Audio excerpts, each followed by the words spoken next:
ده الملف اللي انت حملته، بيكون ملف مضغوط وبنفك ضغطه كالتالي. هتضغط كليك يمين عليه وهتختار extract here او استخراج هنا. طبعا لازم تكون مسطب برنامج فك الضغط اللي اسمه WinRAR. بعد ما تفك الضغط هيظهر لك الفولدر ده Perfection، هتدخل عليه وبعد كده هتدخل على Setup عشان نثبت البرنامج. هتضغط على اي واحدة من الاتنين دول عادي. Next Next Next. هيتسطب بكل سهولة. Close.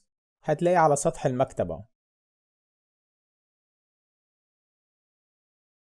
بعد ما خلصت تثبيت البرنامج لازم تكون عارف مكان المحاضرات اللي هتشتغل جوه البرنامج. المحاضرات دي بتكون موجودة في الفولدر اللي اسمه Perfection Videos. لو دخلت عليه هتلاقي كل محاضرات الشرح اللي انت هتشغلها جوه التطبيق. دي ملفات مشفرة مش هينفع تفتحها اصلا بره التطبيق. لازم تكون عارف المسار بتاع الفولدر اللي اسمه Perfection Videos، يعني لازم تكون عارف مكانه فين على الجهاز وتعرف توصل له.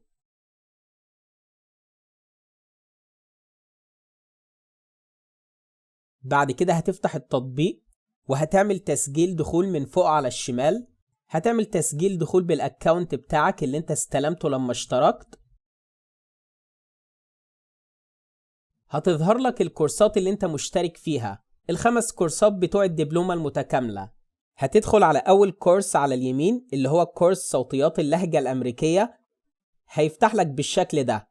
تحت على اليمين هتلاقي المحاضرات المسجلة، هتضغط عليها. هتفتح لك كل المحاضرات بتاعت الشرح الخاصة بالكورس ده. طيب ليه مكتوب جنبها تحميل؟ مش انا حملتها؟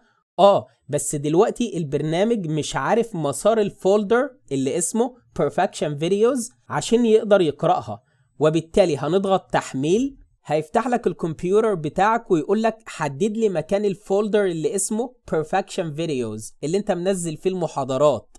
هنروح للمكان بتاع الفولدر على الجهاز بتاعنا، احنا حاطينه فين لما عملنا له تحميل، ونختاره. هيقول لك جاري التحميل، مش هنستناه، هنقفل البرنامج على طول ونفتحه تاني ونعمل تسجيل دخول ونفتح الكورس. هتلاقي المحاضرات بتاعت كل الكورسات شغالة.